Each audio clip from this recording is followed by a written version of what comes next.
Necesitas hacer una buena anestesia de esto porque tienes que estar pendiente de la respiración del paciente. Es una cirugía tórax abierto, o sea, ¿cómo vas a revisarle o vas a pretender que el paciente respire solo? No se puede. Tiene presión negativa, se perdió. ¿Ya? Entonces, si no tenemos respirador mecánico, que lo normal de las clínicas es que no tenga respirador mecánico, tiene que haber alguien que esté respirando por el paciente, todo el rato así. Una vez a mí me tocó estar 7 horas respirando por un paciente. Hasta que al final me dijeron, ya déjalo, no va a volver. No era por cirugía, era un paciente que estaba intoxicado. 7 horas respirando por él. Me dijeron, no, déjalo, ya no volvió. Guáticos. El problema es que la hernia diafragmática no es el único tipo de hernia que existe. Existe la hernia peritoneo-pericárdica y como su nombre lo dice, une el espacio peritoneal con el espacio pericárdico. ¿Ya? En etapas embrionarias, estas dos cavidades están unidas. El tema es que cuando los pacientes nacen, después quedan solo como ligamentos. ¿Ya? Entonces, para que esto ocurra, tiene que haber un defecto en el cierre de ese espacio. El ligamento a lo mejor no se cerró completo y quedó una pequeña abertura para que estos órganos puedan pasar hacia la cavidad pericárdica. Entonces, sí, el origen es congénito, pero para que esto pase igual tiene que estar asociado a un trauma, no es que las vísceras vayan a pasar porque sí a la región pericárdica, ¿ya? Los signos radiográficos que ustedes van a ver es que van a tener una unión entre el margen del diafragma y el pericardio. Yo les dije, existe el ligamento frenopericárdico.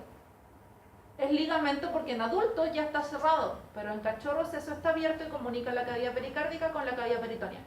Entonces, a través de ese ligamento pueden pasar estructuras de abdomen a tórax. ¿Ya? Los signos radiográficos que ustedes pueden evidenciar es obvio. Si pasó intestino, voy a ver el aire superpuesto a la silueta cardíaca. Como solo está en la cavidad pericárdica, voy a tener una imagen cardíaca que se ve más grande. No es que vayamos a ver las asas intestinales libres en el tórax como en la otra, van a estar solo contenidas en el saco pericárdico. Y eso se ve así. Aumento del tamaño cardíaco, miren, está enormemente globoso, pero mira, tengo estructuras llenas de aire dentro de la imagen cardíaca. Hay que sospechar al tiro de hernia peritoneo pericárdica. Y más encima, miren, tengo una asa intestinal que se ve que viene derechito hacia el corazón. ¿Lo vieron? Hernia peritoneo pericárdica. Lo más usual y que está descrito es que tanto en perros como en gatos pasan asas intestinales, entonces sería relativamente sencillo poder diagnosticar. El problema es que a mí me tocó ver una en que no pasó asa intestinal, pasó un lobo hepático, sin ningún otro órgano, solo un lobo hepático. Afortunadamente, a mí me pidieron la eco antes que la radiografía. Porque si yo le hubiera tomado la radiografía, yo lo doy por cardiomegálico. Solo cardiomegálico. El tema es que le hice la eco antes. Entonces yo vi corazón y al lado del corazón un lobo hepático rodeándolo. Fue como, oh demonios, tiene hernia diafragmática. Fue lo primero que empecé. Le tomamos la radiografía y era solo en el espacio pericárdico. De esa manera pude confirmar que era peritoneo pericárdica con paso del lobo hepático. ¿Ya? Quisimos tratar de operarlo, el tema es que ese paciente era de un refugio, entonces los dueños obviamente no querían costear la cirugía. Nosotros ofrecimos, porque era un caso extraño, no hay reportes de esto, queríamos hacerle todas las pruebas, yo quería hacerle el enema, o sea, el tránsito varitado para confirmar que efectivamente no había ningún intestino, y me dijeron, ya, sí, le dejamos que le haga el tránsito, pero ¿y cómo nos van a ayudar ustedes? ¿Qué nos ofrecen a cambio? Te estoy ofreciendo un examen gratis. No, que querían ver lo de la cirugía. No sé cómo será acá, pero por lo menos en Santo Tomás la parte de docencia, sobre todo las cirugías de docencia, es bastante burocrático en el sentido de decir, ya, sí, necesitamos hacer una cirugía de docencia. Chuta, pero estamos en junio, se nos viene en julio, que las vacaciones, que los alumnos, que no hay gente para que haga turno, vamos a volver en agosto los turnos van a empezar tarde, ya, dejemos la cirugía para septiembre. Yo le digo a la dueña, sí, yo le hago todo, pero le dejo la cirugía para 3 meses más. A la chucha, pues. Entonces ahí me quedé yo dije, puta, ya, que hacerle. Volví a saber de él 2 años después, el perro sigue vivo y sigue con el lobo hepático en el pericardio. Todavía no lo operan. Está con otros problemas asociados. Este paciente yo lo vi primero porque tenía una fractura de cadera, ¿ya? Y la fractura de cadera reparó mal, entonces generó estrechamiento de la pelvis y como consecuencia de estrechamiento de la pelvis hizo megacolon. Entonces lo que lo tiene complicado ahora es el megacolon, no que tiene un lobo hepático al lado del corazón. Cosas raras que pasan en medicina. Ahí no hay dónde perderse. Ahí no hay cómo perderse. Se ven los intestinos en el pericardio. Profe, pero eso está sin contraste. Sin contraste, eso es solo el aire normal del intestino. No me gustaría ser el cirujano que tenga que reparar eso.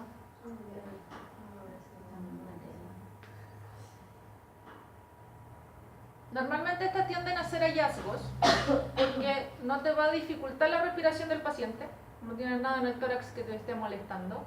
A lo mejor te puede disminuir un poquitito el gasto cardíaco porque el corazón va a tener menos espacio para dilatarse.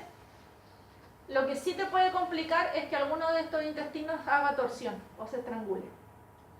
Si no hace eso, no se van a dar cuenta hasta que le tomen la radiografía. A diferencia de lo que hemos visto antes, cuando ustedes tengan sospecha de hernias, tienen que tratar de incluir tórax y abdomen, porque si les queda la duda, les puede ayudar que en el abdomen no vean los órganos que debieran estar viendo. Los intestinos siempre se ven en el abdomen, entonces si no los veo, chuta, ¿para dónde se me fueron? Los tenemos que buscar en el tórax. Entonces sí ayuda a lo mejor tomar la radiografía un poquito más amplias. O si no les cabe el paciente en la placa, tomar 2, pues, de tórax y de abdomen. Lo otro que puede pasar es que tengan cambios en la opacidad del pulmón. Se los adelanté hace unas diapos, el tema del enfisema pulmonar. El enfisema pulmonar tiende a ser compensatorio, ¿ya? Si tenemos un paciente que tiene, por ejemplo, una enfermedad pulmonar restrictiva, no sé si alguno de aquí ha tenido bronquitis obstructiva, les cuesta mucho respirar y por ese tema que hay pulmones que no están trabajando bien, los otros pulmones tratan de compensar y hacen enfisema, mayor cantidad de aire en el mismo pulmón, ¿ya? Entonces, clínicamente lo van a ver como un tipo de disnea que es más expiratorio. Acuérdense que las disneas cuando son inspiratorias tienden a ser de vías altas y cuando son expiratorias son de vías respiratorias bajas, ¿ya? Los signos radiográficos van a ver más oscuro el pulmón, van a verse más radiolúcido el pulmón, puede ser focal o difuso y obviamente como tiene más aire el pulmón va a empezar a empujar el diafragma, entonces el diafragma se ve más recto. Las costillas las van a ver más separadas, le cuesta más respirar y el corazón va a tender a verse más pequeño, pero solo efecto de la imagen porque tiene más aire el pulmón. Y eso se ve así. Miren ese pobre gato como tienen los lobos caudales. Y eso es principalmente porque el lobo craneal no está haciendo ni cosquilla. ¿Ya? Miren el diafragma como está de recto. Pero si yo lo miro, todo este aire está dentro del pulmón porque alcanzo a ver la vasculatura pulmonar, patrón bronquial, etcétera, etcétera, pero eso está dentro del pulmón, no está afuera. Enfisema pulmonar, ¿ya? Normalmente tiende a ser compensatorio a otra causa. Estos lobos pulmonares craneales, como no están funcionando, todos los caudales se llevan la pega. Miren ese.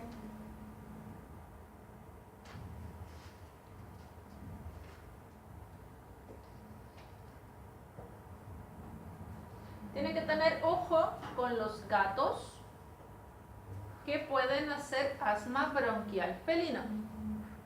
Si hacen asma bronquial felino, hacen mucho patrón bronquial crónico. Entonces, tienen que tener alguna medida compensatoria y lo que hacen es tratar de meterle más aire a los pulmones. ¿Ya? Un signo que van a ver es que el ángulo lumbofrénico, que es la parte más caudal del pulmón, en un paciente normal debiera estar más o menos entre T11 y T12. Cuando está más atrás me está diciendo que ese pulmón tiene más aire. El paciente le está costando respirar, está tratando de meter más aire y no le está resultando.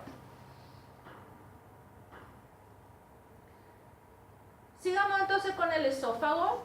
Les dije que el esófago en un paciente normal tiende a no visualizarse. Entonces, para poder verlo, vamos a tener que verlo con contraste o positivo o contraste negativo. El contraste positivo se ve muy radiopaco, el contraste negativo se ve muy radiolúcido. ¿Ya? Cuidado con los pacientes que están anestesiados. Los pacientes que estén bajo sedación o anestesia van a tender a dilatar el esófago. Y no es que sea patológico, es solo producto de la sedación. El principal signo clínico que van a tener de un paciente con patologías esofágicas es que va a tener regurgitación. ¿Sabe la diferencia entre regurgitación y vómito? ¿Sí? Ya. Entonces lo principal que van a ver es que el paciente regurgita.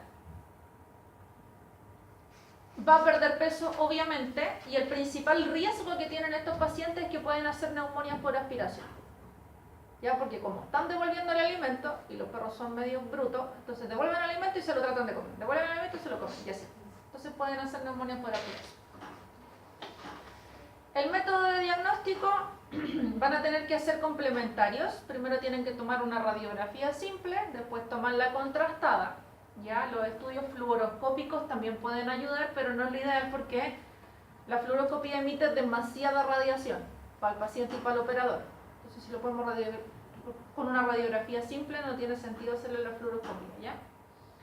Se recomienda el lado izquierdo porque tienen que recordar que el recorrido esofágico hace una pequeña curvatura. Empieza muy dorsal en la tráquea y después se hace hacia el lateral izquierdo. ¿Ya? En el tórax vuelve a ser dorsal para ingresar al diafragma. La técnica, entonces, primero tomar la radiografía simple. Si el paciente es pequeñito, le ponen que incluya desde cuello hacia la región torácica. Si el paciente es muy grande, van a tener que tomar de cuello y de tórax, ¿ya? Porque el esófago tiene todas esas porciones. El medio de contraste me va a resultar en un esofagograma, eso significa contrasté el esófago. Lo que más se utiliza es el sulfato de bario, que lo que es un contraste de tipo positivo, o sea, se ve muy radiopaco en la radiografía. Y los estudios fluoroscópicos lo que sí va a ayudar es para ver más que nada las anomalías que son de tipo funcional, si el esófago se está contrayendo o no, y ese tipo de cosas. Las dilataciones, eso sí lo vemos con la radiografía así. Entonces, la vista que más les va a servir, la lateral estándar. Se recomienda a la izquierda, pero lo que a mí me ha tocado ver es que las dos sirven. Ya, si el paciente tiene patología esofágica, en cualquiera de las dos laterales lo van a ver. Con la dorsoventral lo confirman. ¿Ya? No tomen primero la dorsoventral porque como se superpone la imagen mediastinal, probablemente no van a tener una imagen que sea diagnóstica. Entonces, primero la lateral. Aquí hay que hacer la diferencia respecto al megaesófago y eso va a depender del autor que pregunte. Hay autores que hablan de megaesófago generalizado y megaesófago focalizado. Obviamente el nombre lo dice, generalizado todo el esófago, focalizado solo una porción. Hay otros autores que no están de acuerdo con eso porque uno, al decir megaesófago, estás diciendo que todo el esófago está dilatado. Entonces hacen la diferencia con megaesófago y dilatación esofágica. ¿Ya? A mí me gusta más esa clasificación. Hablar de dilatación cuando es focalizado y megaesófago cuando compromete todas las porciones del esófago. ¿Ya? Cuando está muy grande el esófago, el signo radiográfico que van a ver en la radiografía simple es que la tráquea está desviada hacia ventral. Lo único que puede desviar la tráquea hacia ventral es el esófago, nada más. No hay nada dorsal a la tráquea, excepto el esófago, que pueda empujarla hacia ventral. ¿Ya? Si van a utilizar contraste, aquí hay que usar harto contraste, porque en general las dilataciones o los megaesófagos son muy grandes. Entonces, si le doy poquitito, probablemente no se va a contrastar todo. ¿Ya? En los gatos es muy raro, pero la raza siamés está predispuesta a hacer megaesófagos. Entonces, en una radiografía simple lo que ustedes van a ver es esto. Lo normal es ver la tráquea, pero miren, la tráquea como que está más lejos de la columna. Y el signo radiográfico que se describe es que podemos ver la pared dorsal de la tráquea. Eso no es normal. Que ustedes puedan ver la pared dorsal de la tráquea te está diciendo que hay algo que la está contrastando. Lo único que está arriba de la tráquea es el esófago. Este esófago está con aire, por eso se ve radiolúcido, ¿ya? Pero de todas maneras podemos ver todo su diámetro y sí está grandote. Miren, podemos ver incluso cómo llega hasta el diafragma, ¿ya? Tendríamos que tomar de cuello para ver si es megaesófago o si solo es dilatación de esófago torácico.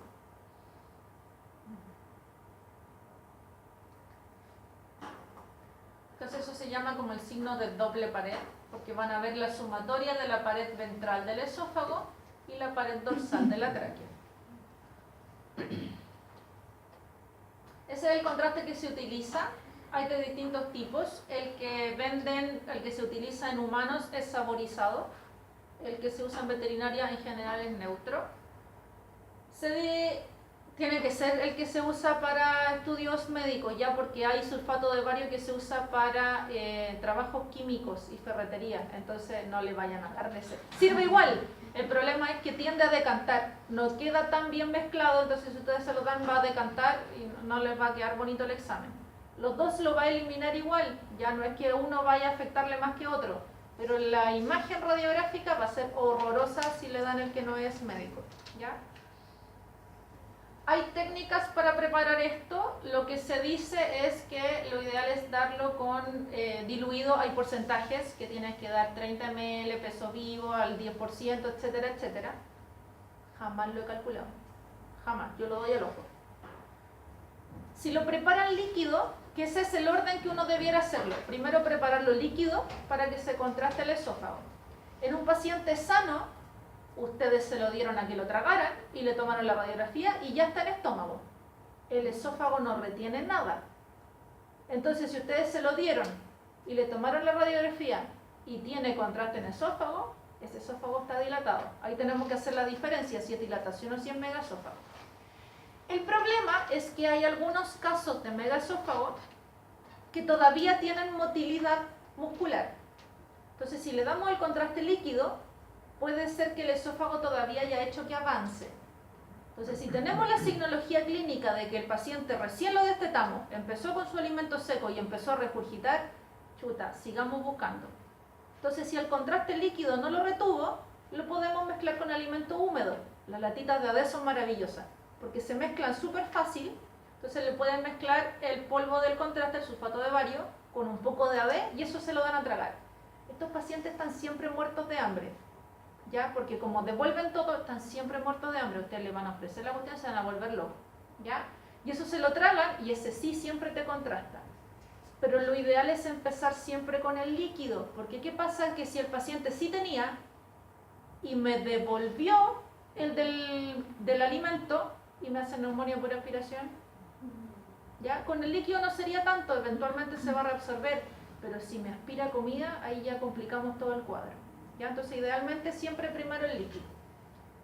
Hay que avisarle a los dueños que después de este examen es muy normal que los pacientes hagan diarrea, ¿ya? Porque obviamente el bario, el organismo no lo va a absorber, lo va a eliminar vía fecal, entonces sí tienden a hacer diarrea, ¿ya? Y así se ve el contraste. Entonces, cuando uno mira esto, uno entiende absolutamente el por qué el alimento no está pasando a estómago. Porque lo que se dilata es el esófago, el esfínter, el cardia sigue siendo igual de diminuto. El paso por el diafragma sigue siendo igual de diminuto. ¿Ya? Da harta pena porque en general son pacientes muy pequeños. Normalmente 1 mes y medio, 2 meses. Se ha descrito tratamiento quirúrgico. El doctor Patricio Torres inventó una técnica quirúrgica que lo que hace es suturar las paredes del esófago al diafragma y lo que busca es que con los movimientos respiratorios, por un tema mecánico, el diafragma haga que el alimento avance. Tampoco es que tenga muy buen pronóstico, ¿ya? Entonces lo que se hace con este paciente son manejos más bien clínicos. Hay que enseñarle al dueño a convivir con esto, ¿ya? No sé si vieron la tráquea, pero miren, la tráquea está allá abajo. Ese es un megaesófago. Generalizado le pueden agregar si quieren. Está desde el cuello hasta la región del diafragma. ¿Esta patología se desarrolla porque perrito no sabe comer. No, es un problema genético. congénito de que su musculatura esofágica no sirve. ¿Ya? Es un problema neuromuscular finalmente cuando son congénitos. Lamentablemente pueden haber adquiridos. Ya he tenido perros de 12 años que llegan con megaesófago y no es que lo hayan desarrollado de cachorros. Lo más normal es que sí lo desarrollen de cachorros. Y uno se da cuenta inmediato, terminan el destete, empiezan con el alimento seco y empiezan a regurgitar al tiro. Al tiro, signo característico es eso, empiezan a regurgitar cuando se les cambia el alimento. Cuando es congénito, normalmente se asocia a cuadros de miastemia gravis. ¿Ya? En la vista dorsoventral es poca la información que se aporta, pero si ustedes se fijan ahí viene una imagen que está un poquitito más engrosada sobre la base del corazón. Me queda la duda de damos el contraste, pues ya. Pero el mediastino en general tiende a engrosarse. Con contraste se nota el tiro. Entonces, ¿qué se hace en esos casos? A los pacientes se les enseña a comer en altura. ¿Ya? Pero no basta con que coman en altura. Tienen que quedarse al menos media hora después de comer en altura para que por gravedad el contenido alimenticio baje al estómago. Yo creo que la raza que más se ve por lejos son los pastores alemanes. ¿Cómo tengo un pastor alemán de 25 kilos media hora parado? Qué difícil. ¿Ya? Entonces, ahí uno como propietario tiene que ingeniarse. No sé si lo habrán visto, pero en internet está este video, que estos dueños tienen a su perrito con megaesófago y le construyeron ese aparato. Entonces el perrito ya sabe y come en altura. El tema es que, claro, mientras come va a estar feliz. Después de que comió, ¿cómo lo tengo ahí media hora? Y las porciones tienen que ser chicas. Lo ideal, no, se le da su ración normal, claro, si quieres evitar que regurgite, darle de a poquitito varias veces al día y en general que sea alimento más bien, más líquido, ya más pastoso para que pase más rápido, no tanto pellet. La Caro, que es con la persona que trabajo, ella tuvo su perrita con megaesófago ya de adulta y ya ni siquiera toleraba las papillas, finalmente le empezaron a dar sopas, ¿ya? Lo que ella hizo, porque claro, existe ese tema que se le puede armar ese armatoste, pero lo que ella hizo en un canasto de ropa grande, bien acolchado, metía a la perra ahí y la perra no tenía cómo salir, tenía que aguantarse la media hora, pues, gritara lo que gritara, llorara lo que gritara, se quedaba la media hora arriba del canasto. ¿Ya? Hay que tener ojo porque no es solo con la comida, muchas veces pasa que toman agua y también genera el tema de la regurgitación, entonces son manejos que los dueños tienen que acostumbrarse a que el paciente o coma o toma agua, tiene que estar, con el agua es menos, por lo menos 15 minutos, pero tiene que estar en altura para que esto baje, porque el riesgo de neumonía por aspiración es muy grande. ¿Ya? Es una lata, pero sobre todo son dueños que de repente te dicen, no, es que compramos el cachorrito, me lo entregaron recién, o me quiero quedar con él porque el más chiquitito, y tú le dices, chuta, tiene megaesófago. Y así, tienen que aprender a convivir con eso, porque la cirugía no tiene muy buenos resultados. Es súper importante diferenciarlo de la persistencia del cuarto arco aórtico, porque la signología clínica que van a presentar es muy similar, pero la signología radiográfica tiene una pequeña diferencia. La persistencia del cuarto arco aórtico es una malformación congénita. Tienen que recordar que cuando son embriones existe una comunicación entre la aorta y el tronco pulmonar, que eso después se cierra, ¿ya? El tema es que en algunos pacientes no se cierra y ese ligamento persiste, y ese ligamento, a medida que el paciente va creciendo, lo que hace es comprimir el esófago. Ya hay una estructura ligamentosa que comprime el esófago. Entonces, mientras toma leche, todo maravilloso, la leche pasa. Le empezamos a dar alimento y el alimento no es capaz de pasar por esa constricción. Entonces, la signología clínica va a ser muy parecida, ¿cierto? Entonces se va a producir esta compresión, la regurgitación va a ser también posterior al destete. En el megaesófago congénito puede ser incluso antes del destete. Me tocó ver un perrito en que la perra no era capaz de darle leche a todos los cachorros y a ellos los empezaron a alimentar con el sustituto lácteo de Royal. Le dieron sustituto lácteo de Royal y empezó a vomitar, a regurgitar. Con leche, imagínense, y empezó a regurgitar. Entonces lo que se hace es hacer el medio de contraste, pero la gran diferencia es que la dilatación que ustedes van a ver va a ser solo hasta la base cardíaca.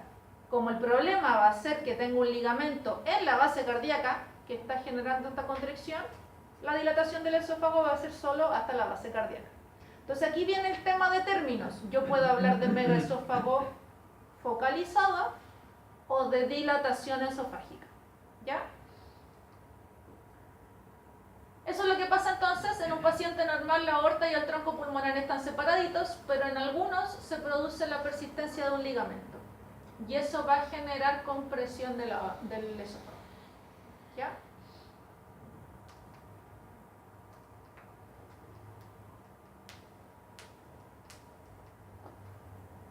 Y eso es lo que ustedes van a ver en la radiografía, un divertículo en el esófago craneal a la imagen cardíaca. El problema es que en la radiografía simple nos puede llevar a confusión. Si yo veo eso, yo puedo decir, oh, mira, la dilatación llega hasta el diafragma, megaesófago completo. Pucha, pero le dimos el contraste y miren, llega solo hasta ahí. Solo hasta ahí. Y no avanza más. Y miren el tremendo divertículo que se produce acá. El problema es que como se produce este divertículo, los pacientes, además de la regurgitación, tienden a tener muy mal aliento porque se acumula alimento en este divertículo que se empieza a descomponer y genera muy mal olor.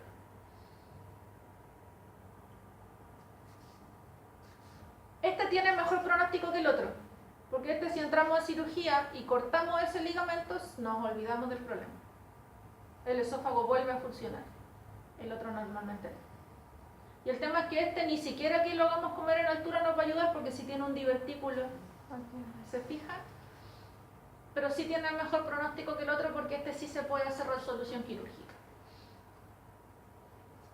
Miren eso. Ni siquiera le dimos contraste. Eso es solo alimento que está en el divertículo. Eso huele horrible.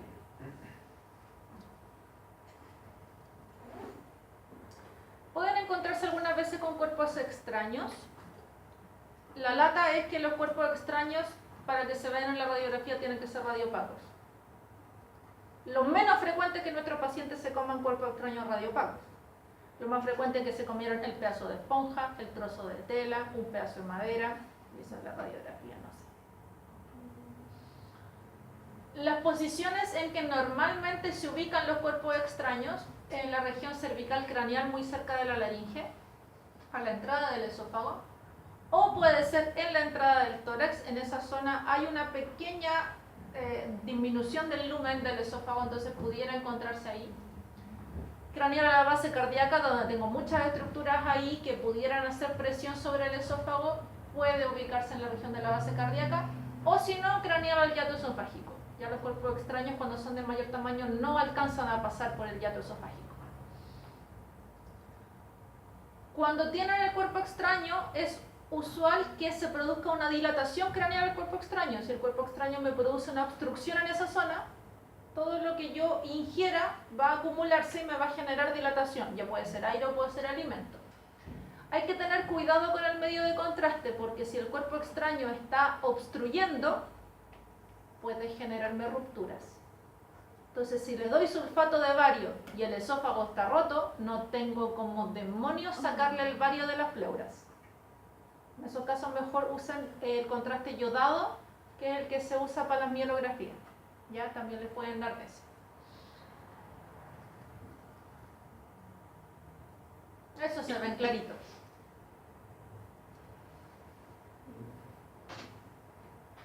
Un anzuelo.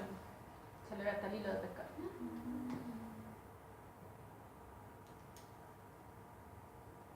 Ese otro también tenía el anzuelo y la otra parte del anzuelo ya está en el estómago. El problema es que nuestros pacientes comen cosas que uno jamás imaginaría que se van a comer. Como ese.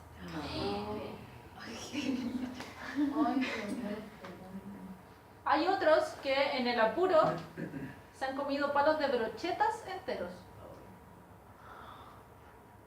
No me gustaría ser el cirujano que tenga que reparar eso.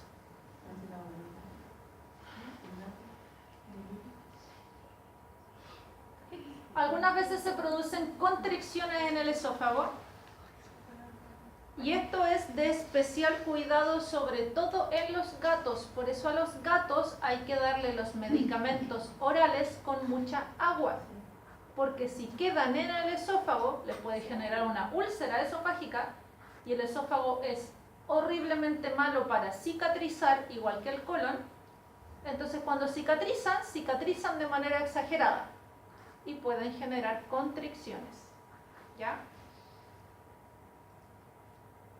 Eso sí se puede evaluar en la fluoroscopía, porque puedo ver cómo va pasando el alimento y tengo una zona de constricción.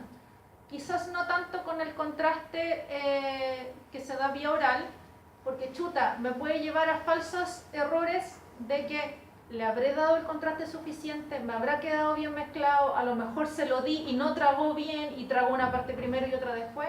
Eso nos puede llevar a confusión. Si tienen sospecha de constricción, lo pueden evaluar con una fluoroscopía o si no directamente con un estudio endoscópico.